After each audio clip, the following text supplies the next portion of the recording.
what is Gaslamp fantasy?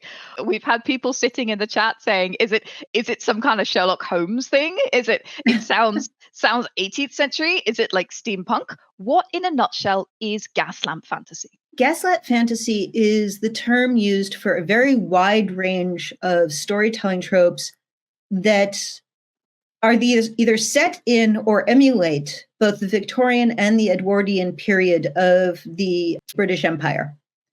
And it is sort of the fantasy sibling of steampunk. So they use a lot of the same periods, they use a lot of the same tropes with different underpinnings, magic versus science. And a lot of times you get a mashup of both. So when we say steampunk, and when we say Gaslamp, part of my background is I was an editor for 16 years. I did a lot of marketing meetings. It is a marketing term. It is a way for people to identify it's this kind of thing. But it doesn't have hard and fast rules. In fact, I would say the dominant feature of Gaslamp is that there are no hard and fast rules. It is a playground where you can bring all your toys in and just mess about how you like. And that's kind of the appeal of it for a lot of us, I think. Yeah, absolutely.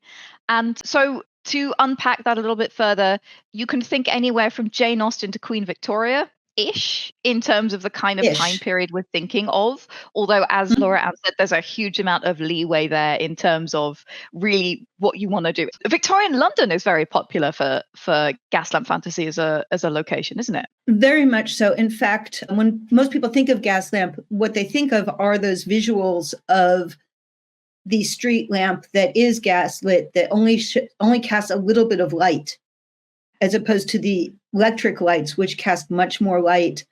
And that is really indicative of the genre. And one of the reasons I chose it for the Huntsman series is that there's only a little light cast.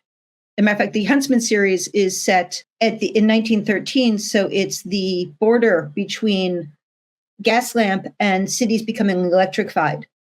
So you've got one of the appeals of Gaslamp is there's often that conflict between what was historically a darker age and the first modern age of electricity, automobiles, refrigerators, that kind of thing. So it's very much a turn in society. Absolutely. It's a technological turning point, but it's also a social turning point. Absolutely. Very much so, yes. I think one of the really interesting things about this genre is that it's a magical genre, but it's a magical genre that's tied to a particular social and real world technological era, which means that there's kind of three different ways of approaching it. You can either say, okay, but the magic is a hidden world, like a masquerade. You can say, okay, but this is a full-on alternate history.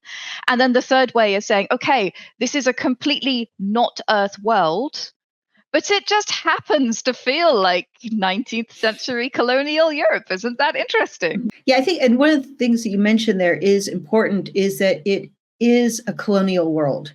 It is a colonizing mindset. It's an empire building mindset. And you have to engage with that however you're going to use it, whether you're going to deconstruct it or you're going to lean into it. I can't believe I just used those two terms. Oh my God, my academic background is coming out. You need to identify how you're going to approach that because it's there. Absolutely.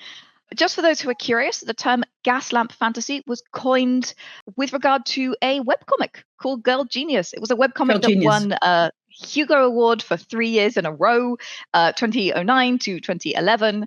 And it was then retroactively applied to a bunch of other genres. So if you're thinking, oh, I haven't heard of this genre before, but it's describing stuff that I know, that could be why as well. Yeah, I think the term existed before, but it wasn't popularized and it wasn't identified so clearly. And they really sort of said, this is it.